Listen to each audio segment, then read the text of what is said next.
Hello everybody, this is Danny from Deep South Homestead. We're out here today trimming our muscadine vines. This is the bronze muscadine. You can see what it looks like over the summer. It becomes an entangled mess of just grown up vines and weeds everywhere. And it is our job before next spring to try to get all this taken care of. And what I'm going to do is I'm going to show you what it's supposed to look like when you get through. This is what it looks like before you start. And I'm going to take you down here and show you as we go down the vine here, because I've done some of it. You can see how it looks.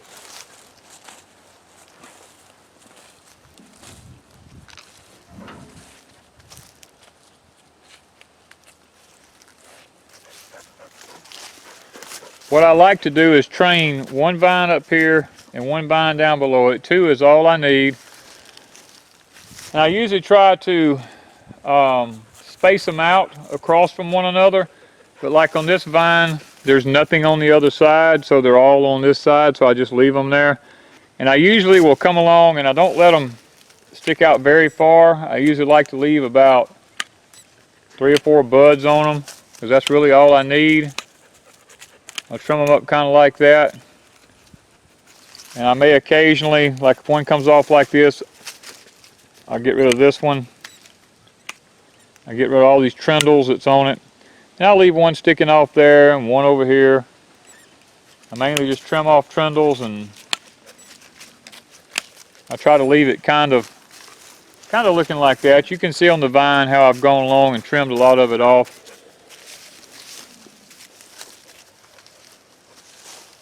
This will give us a good harvest of muscadines this coming year. We get a pretty good bit off of this. Now this is the bronze muscadine. This is a 3-year-old vine.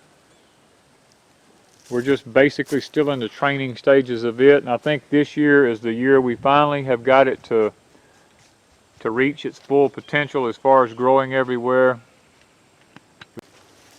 And on the vine here, what you see is we leave these little spurs sticking off. The fruit actually grows on the new growth that comes off of it, so I'm not too worried about what it looks like when I prune it back, because it's going to have a bunch of new growth come out. And that new growth is where we're going to get our muscadine growth from. And we'll keep it pruned, you know, throughout the summer too. We'll pick out some of the water sprouts that comes out on it. We'll take them off. But we like to leave enough on it to keep it shaded so that the sun does not bake the muscadines, because last year we took a little too much off of them and the sun got to the muscadines and it actually kind of baked them a little bit. So this year I'm trying to leave a little bit more, so we'll have a little bit more coverage. Now when we get through pruning this, we'll come back and clean the ground up underneath it and get all the weeds out from under it and stuff, and we should be good till next spring, because this is basically the time of the year to prune these. I don't know what much more other than the first 3 years you're mainly interested in training the vine. This coming year will be our 4th year. We should be able to begin to harvest muscadines this coming year off of it. Occasionally I'll take one of these spurs coming up and I'll let it grow out like this right here. Now I'll take the middle one out now, get it out of there, and I'll let it grow up kind of like a little tree to produce muscadines in here. I'll get the inner ones out, mainly just leave the outside ones to grow out on it, and it'll produce, it'll do good.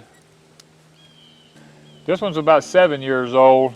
One I got from my daddy's house 7 years ago, and I took cuttings off of it and finished out the rest of these with. So this one's a little older. It's going to look a little different because I've trained it to be a little different. I've got the spurs coming up and actually branching out like this as it got older. So it's a little bit different. The spurs are a little further apart. I've got one here, and way down here I've got another one. The same thing on the bottom one here. I haven't got all these pruned yet, but I've got one big one here.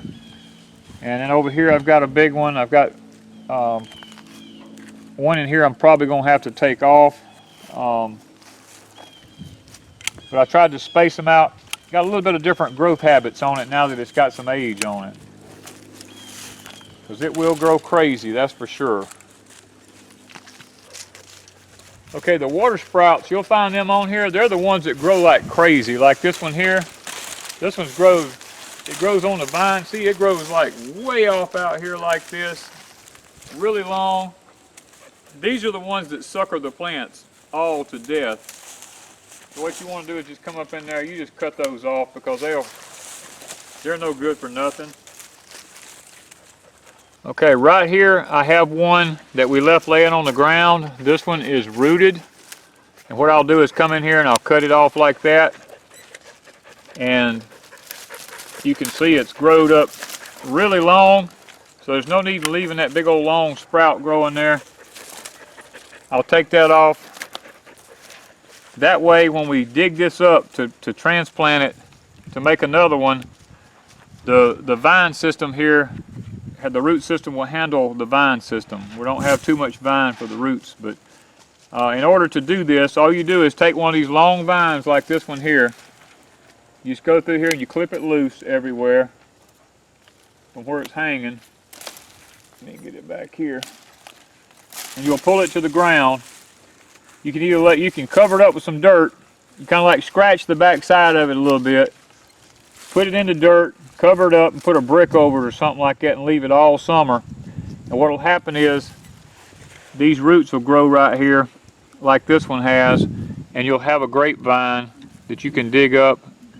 And you can give it to friends. I just gave the Lorries 3 or 4 of them. And I do it all the time. I just give it to people and let them enjoy them for their own personal use. So. And you can see the difference in the root system here. Get some of these weeds out of the way of a mature one versus, let me get this one out of the way. Now I have one over at the house I got one over there about 30 years old. It's huge, it's really big and gnarly. I got to trim it up. It's a lot larger than this one is. Okay guys, I got about 100 feet of muscadine vines down here. Got a long way to go.